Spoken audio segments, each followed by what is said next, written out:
Hurricane Milton is barreling toward Florida's Gulf Coast. Directly in its current path, the Tampa Bay metropolitan area, home to 3.1 million people.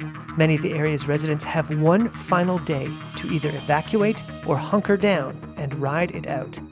But what's at risk when this catastrophic storm hits? The Tampa Bay area of Florida is facing a major hurricane for the first time in over a century. Milton is forecast to hit the west coast of Florida late Wednesday or early Thursday and maintain hurricane strength when it reaches the Atlantic.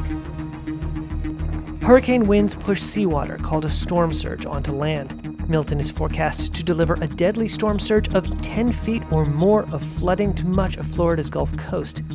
While wind speeds could drop and downgrade Milton to a lesser category, the size of the storm was growing on Wednesday. That puts more coastal areas in danger.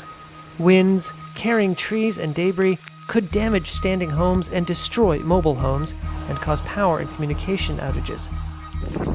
And then there's the rain. Some areas of central Florida will get up to 18 inches of precipitation. According to the National Hurricane Center, Milton brings a, quote, high risk of life-threatening flash and urban flooding in metro areas of Tampa, Orlando, and Daytona Beach. Tampa Bay, like the rest of Florida's Gulf of Mexico coastline, is vulnerable to storm surge. Its shallow, gently sloping ocean floor retains water pushed toward land by wind forcing the sea ashore.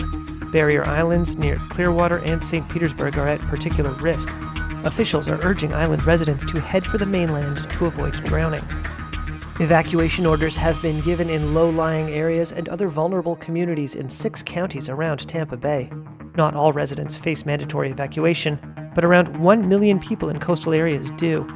Energy companies have also begun shutting down their pipelines and fuel delivery terminals ahead of Milton's expected landfall. The city of Tampa isn't used to storms on quite this scale. The National Weather Service says the area was last hit by a major hurricane in 1921. 8 people died, winds up to 120 miles per hour were recorded, and a storm surge as high as 11 feet destroyed coastal structures. Since then, its population has grown nearly 7-fold.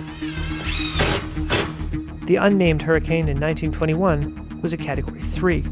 Milton is expected to be a Category 5.